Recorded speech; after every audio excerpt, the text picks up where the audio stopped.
Toastmaster and to our newly elected division director. I have never given a speech without notes or props of some sort, ever. I always had the idea that I had a bad memory. You know, when you're young, you can tell yourself things that don't serve you for your entire life. All my life, I believed that I had a bad memory and therefore I couldn't do a speech without props or without notes of some sort. So one time Paul did a presentation that absolutely fascinated me. He talked about how to give a speech and comparing doing a speech to a baseball game. You remember that? And he said, first you start by kind of doing a table topic as your introduction. He said, you can do a table topic, right? I thought, well, yeah, I do those. Then he said, you take about a little less than a minute for your first point, a little less than a minute for your second point, a little less than a minute for your third point, and then you close with a table topic. I thought, that sounds pretty simple. I think I can handle that. But I never did it because I was afraid to do a presentation without notes. And I feel like I'm a DTM, for God's sake. I can't get up here and do a really lousy speech. So I never did a speech. You all know that. I rarely do speeches in the club. And it's because I always felt that I couldn't do a speech without notes. It held me back. When I did my very first speech at Toastmasters, I typed it out. I read the entire thing. I thought I did a really good job because I can read and I can write. So I say a few words and then I'd look up. Then I'd say another few words and I'd look up. And that's how I did my first speech, probably my first 4 or 5 speeches. And in my old club, they never said anything about not using notes. So I didn't worry about it. Then I progressed. I progressed to index cards. I would do every speech with index cards. I even got really good at it. I would highlight the important points. I'd write my entire speech out on the index card, really small. But I would highlight the things that were important. I'd look down, and then I would do my speech, and then look down.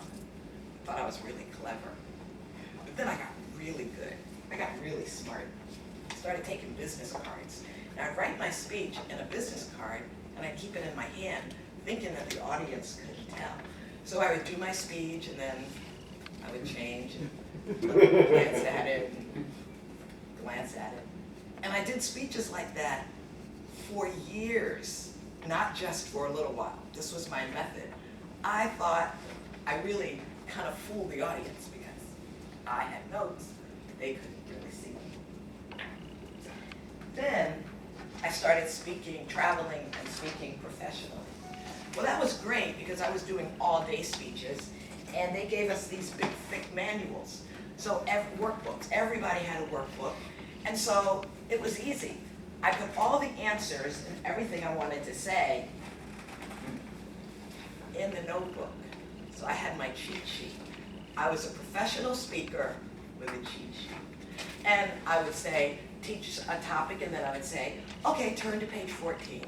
And everyone would turn, and there were my notes right there in front of me, and everybody else had to take notes, but I had all my answers. I never memorized a thing. I mean, if I did a topic over and over and over, I might kind of know what was coming next. And then it was in the overhead projector days, so those were other notes for me, and then the answers were in the book. Well, when I got off the road and I stopped speaking for National Seminars Group, I needed a new method. So my company was starting to grow. I needed a way to do speaking in front of an audience, 30-minute speeches, 45-minute, an hour, and I needed a way to have notes. And they would say, well, do you need a PowerPoint? And I'd say, oh no, I like to be low-tech. I want to be the low-tech alternative. And I would bring handouts, and you may have seen some of these. And I figured out how to do them on my computer.